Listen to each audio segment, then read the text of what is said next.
Assalamualaikum warahmatullahi wabarakatuh. Kita ketemu lagi di acara praktikum sifat-sifat dasar kayu. Pada kali ini kita akan melakukan pengujian pengukuran sifat fisika kayu, yaitu sifat pengembangan dan penyusutan kayu. Nah, kita lihat di tabel itu ada standarnya 5218479 untuk standar DIN ya. Ukuran sampelnya adalah 2x2 kali 100 mili ya, atau 2x2 kali 10 cm. Ini contoh sampelnya ya. Jadi sampelnya yang kita gunakan ya, panjangnya adalah 10 atau 100 mili, arah longitudinal ya. Jadi karena ini kembang susut, kita harus mengetahui dimensinya pada kondisi arah ya, bukan bidang ya, jangan sampai salah. Jadi kalau bidangnya ini bidang tangan sial ya, kalau kita ngukur dimensinya menggunakan mikrometer sekrup yang paling tepat ya, yang paling teliti ya, dimensi tangan sial ke tangan sial, misalnya dimensi tangan sial bidang tangan sial. Ya, ini tahu kan ya, ujung serat atau penampang transversal itu kalau arahnya adalah arah longitudinal ya. Sedangkan bidangnya kalau ini tangan sial, maka kalau kita jepitkan kaliper atau mikrometer pada bidang tangan sial ke tangan sial itu mengukur dimensi radial ya, atau arah radial. Sedangkan kalau bidang satunya ya, ini bidang radial ya, sebelahnya bidang radial, tangan sial ini radial. Itu maka kalau kita mengukur pada jepitkan alat pada bidang radial ke radial, itu adalah dimensi tangan sial atau arah tangan sial. Jadi kita bicara di sini kembang susutnya pada arah ya, arah atau dimensi daripada kayu, bukan bidangnya ya, benar arahnya. Jadi jangan sampai salah ya. Jadi pengembangan penyusutan itu kalau kita lihat di tabelnya ini ya, ada tabel penyusutan dan pengembangan. Tabelnya mirip ya, datanya sama, harus kita isi, tapi data pengukuran atau perhitungannya nanti berbeda rumusnya. Diperhatikan ya di sini ya. Jadi rumusnya untuk penyusutan, misalnya penyusutan itu menyusut artinya ya, dari kondisi dia dimensinya yang besar ke dimensi yang kecil. Pada kondisi bagaimana kayu menyusut itu adalah kayu yang basah menjadi kering ya, jadi kadar airnya berkurang, itu kayu mengalami penyusutan. Sebaliknya kalau pengembangan ya, itu kondisinya adalah kayu ukurannya membesar ya. Kondisi membesar itu adalah kayu yang kondisinya kayu dimensinya itu yang lebih kecil, biasanya kayu yang lebih kering menjadi lebih besar pada kondisi menjadi basah ya. Jadi kayu bersifat higroskopis dan bersifat anisotropi. Jadi dia bisa menyerap, berubah-ubah kadar airnya sehingga merubah juga ukurannya atau dimensinya, bisa mengembang, bisa menyusut tergantung dari kondisinya. Nah, dalam penyusutan itu dibagi menjadi dua ya. Penyusutan ada penyusutan maksimum dan penyusutan normal ya, sama dengan pengembangan ya. Pengembangan itu juga ada sama ya, pengembangan maksimum dan pengembangan normal ya, kita lihat di situ ya. Tapi perhatikan rumusnya berbeda ya. Jadi kalau namanya pengembangan ya, mengembang tadi kan, mengembang itu dari dimensi kecil ke menjadi lebih besar. Ini kan rumusnya ya, misalnya pengembangan maksimum itu dari kondisi kayu yang basah ya, dari kondisi kering tanur menjadi kondisi basah, jenuh air ya, maksimum itu. Jadi kering tanur sampai menjadi jenuh air itu mengembang maksimum ya. Kalau menyusut maksimum sebaliknya ya. Ya, jadi dimensinya ya, tapi tetap selisihnya ya, penyebutnya di rumus ini kalau maksimum. Jadi menyusut maksimum itu dari kondisi basah ke kondisi kering tanur. Jadi yang kondisi paling besar ukurannya pada kondisi jenuh air ke kondisi dimensi paling kecil, yaitu kondisi tidak ada air atau kondisi kering tanur ya. Jadi rumusnya selalu selisih dimensi dibagi dengan kondisi awalnya. Kalau penyusutan, kondisi awalnya adalah menyusutkan awalnya dari kecil ke besar ya, gitu ya. Penyusutan dari besar ke kecil menyusutkan. Jadi penyebutnya adalah kondisi basahnya atau RW ya. Jadi beda ya. Perhatikan di rumusnya, kalau penyusutan maksimum penyebutnya yang di penyusutan maksimum adalah kondisi basahnya. Sedangkan di kondisi pengembangan maksimum adalah kondisi awalnya ya, mengembang maksimum dari kondisi kering tanur ke basah. Jadi kondisi awalnya adalah kondisi dimensi kering tanur. Jadi jangan sampai salah ya.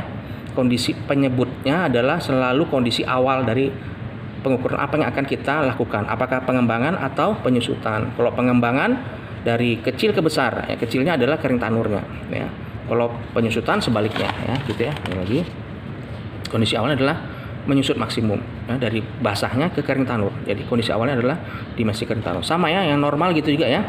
Prinsipnya sama ya, perhatikan kita lihat rumusnya sama.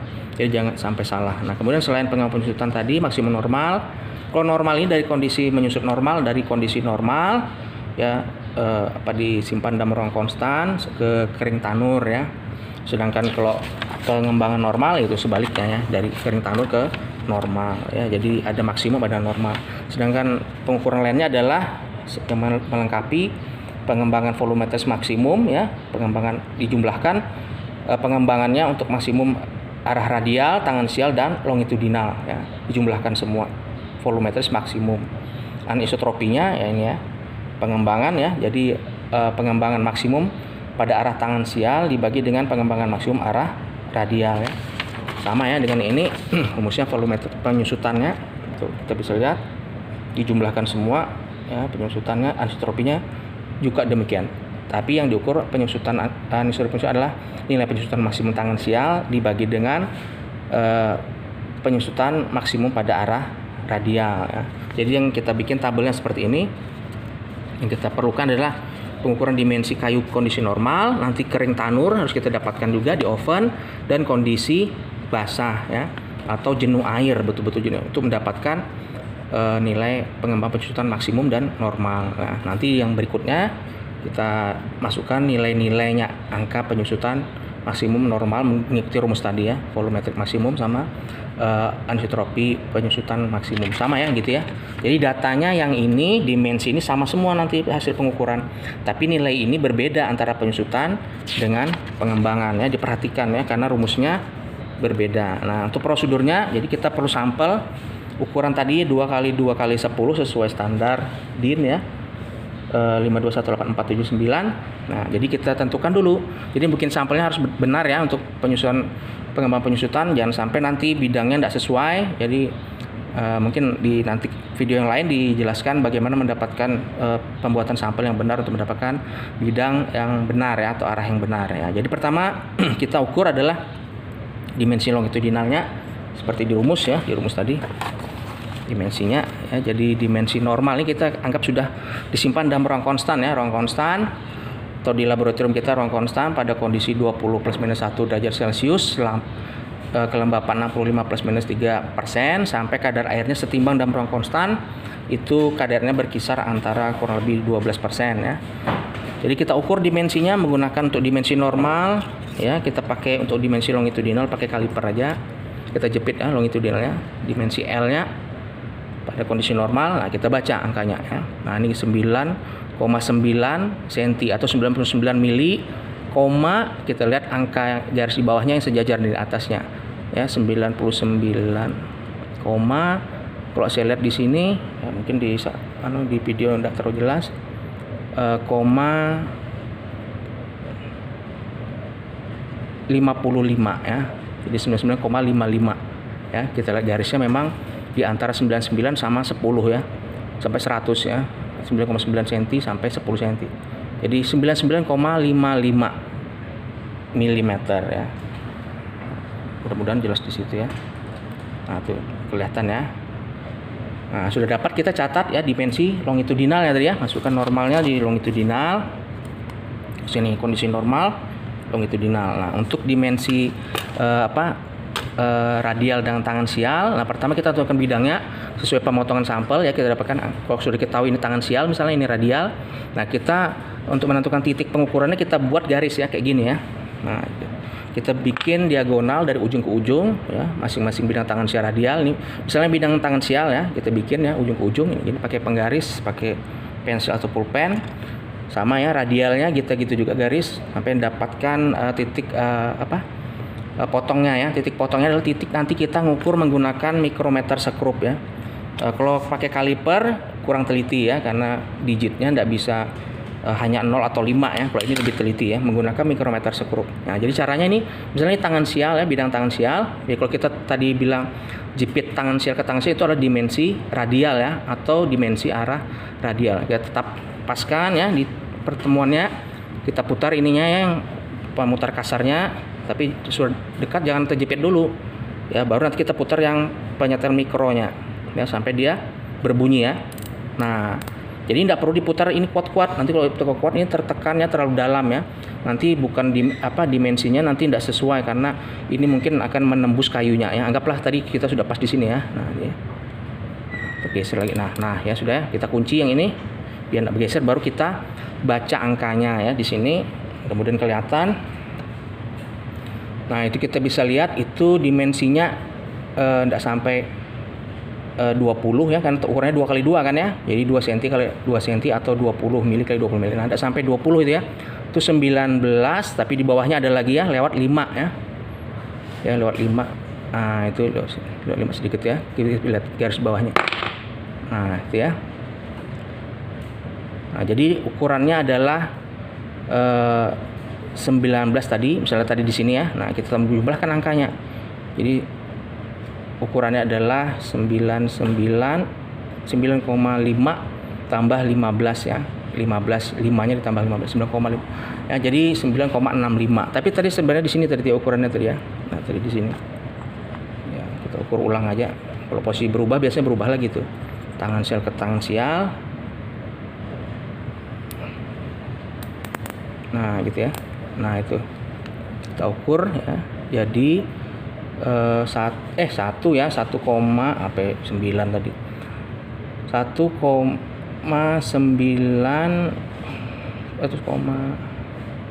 berapa itu udah lewat ya.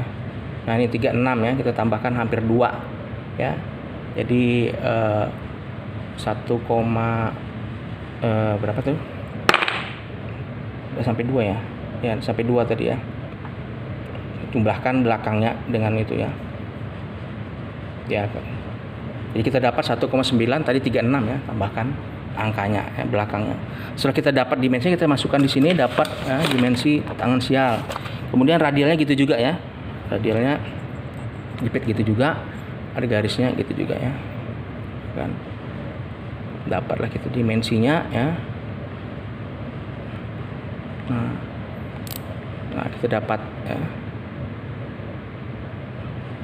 ya kan, kita dapat, kita baca di situ lagi sama angkanya. Oh ukurannya lebih kecil ini, 1,8 tadi 8 dia lewat sampai 9. Kalau dia ada 45 ditambahkan belakangnya ya gitu ya. Kalau dia lewat dari setengah, 5-nya ditambahkan misalnya 45, jadi 1,8, 5-nya tambah 45 ya, 95 jadinya 18,95 gitu ya tadi ya bacanya. Nanti di acara yang lain pengukuran nanti lebih detail ya. Nah sudah dapat, kita masukkan nilai angka-angkanya tadi di sini, radial, tangan sial sama longitudinal ya, kondisi normalnya. Kemudian kita mau dapatkan misalnya penyusutan maksimum ya, penyusutan maksimum ya. Caranya kita kondisikan kayunya untuk mendapatkan kondisi dimensi paling besar, yaitu jenuh air. Sampelnya harus kita rendam ya dalam air ya, dalam air kayak gini ya contohnya ya. Saya turunkan ke bawah. Nah jadi sampelnya kita rendam ya. Sebaiknya sebenarnya sampelnya kita merendamnya begini ya. Pertama kita rendam begini, berdiri sampai dia lama sebenarnya. Kalau sampai jenuh air, berdiri sampai sebagian terendam, sampai ini basah penampang transversalnya. Setelah dia basah, nanti baru kita rendam seperti ini ya. Terendam sampai ini, kita terendam semua ya. Ini kan contoh aja ya, masuk dalam air baru kita tindih ya. Kasih jarak ya, pakai jarak atau spacer. Kalau sampelnya banyak kasih ganjal atau spacer ya. Kita tekan tindih gitu ya, terendam ya sampai kayunya nanti betul-betul sudah ini basah, terendam lagi, jadi betul-betul jenuh, tidak ada udara yang di dalam kayunya. Nah, jadi tandanya nanti kayu sudah jenuh air tuh biasanya kayunya tenggelam atau melayang di dalam air, tidak lagi pengapung seperti ini ya. Ya, jadi sudah itu baru kita ukur lagi, sama prosedurnya ya. Kayu yang tadi yang sudah kita rendam tadi, kita ukur lagi dimensinya menggunakan kaliper untuk dimensi longitudinal dan mikrometer skrup untuk dimensi radial dan tangan sial ya, kita ukur lagi. Nah, jadi dimensinya tuh akan menjadi lebih besar karena dia mengembang, menyerap air ya, kadar airnya bertambah. Ya, nanti kita dapatkanlah dimensi maksimum. Untuk penyusutan maksimum masukkan rumusnya. Nah, kalau yang normal tadi sudah dapat ya, kondisi normal. Kemudian setelah kita rendam air tadi tenggelam, kita mau dapatkan kondisi maksimum pada kondisi yang paling kecil ya, kering tanur. Nah, kering tanur kan belum dapat ya, supaya dapatkan rumusnya yang biasa diisi harus ada kondisi normal, kering tanur sama basah ya kan. Jadi kita oven tadi sampel tadi yang sudah kita rendam tadi Ini kita oven di dalam oven pada suhu 103 plus minus 2 derajat Celcius ya, sampai kondisi kering tanur ya. Kalau tadi saya jelaskan, kalau berat ini kalau kita timbang tidak sampai 100, biasanya kayu dapat mengering dalam waktu 48 jam sampai kondisi kering tanur. Kalau tidak yakin ya kita oven aja lagi ya. Oven lebih lama ya, di selama 48 jam kita timbang, baru desikator dulu dinginkan dalam desikator, baru kita timbang. Kemudian kita oven lagi juga bisa, mungkin 3 jam 4 jam baru kita keluarkan lagi, masukkan desikator, dingin, timbang lagi. Kalau sudah selisihnya beratnya itu sangat kecil atau tidak berubah, itu kondisinya sudah stabil kering tanur ya. Nah, itulah nanti kita lakukan pengukuran kering tanur. Jadi setelah di oven kita masukkan ke desikator, didinginkan, baru kita ukur lagi menggunakan kaliper ya. Pada kondisinya sudah kering tanur. Nah, dimensinya biasanya tuh akan menjadi lebih kecil daripada yang normal sama yang basah ya, kondisinya ukuran dimensi kayunya sama ya. Pengukurannya menggunakan alat yang sama di tempat yang sama ya, jangan dirubah. Jadi menggunakan alat yang sama. Kalau kaliper pakai kaliper lagi ya, mikrometer pakai mikrometer, titiknya juga jangan dirubah, karena pengukuran kayu biasanya kadang kalau kita sini nanti mengukurnya di sini bergeser sedikit aja itu dimensinya itu sudah berbeda. Jadi usahakan kita mengukur di titik yang sama, makanya kita perlu memberi tanda pada sampel tadi ya. Nah, setelah dapat kita tinggal masukkan aja nanti nilai-nilainya di dalam rumus ya. Akhirnya kita dapatkanlah nilai penyusutan dan pengembangan untuk maksimum, normal, penyusutan atau pengembangan volumetris maksimum, sama anisotropi pengembangan dan penyusutan sesuai dengan tabel yang ada ini ya. Nanti tabelnya mungkin di sharing di MOLS atau Google Classroom ya. Saya rasa sampai di sini, mungkin nanti kalau ada yang ditanyakan bisa kita lanjutkan sesi tanya jawab ya. Ya demikian. Assalamualaikum warahmatullahi wabarakatuh.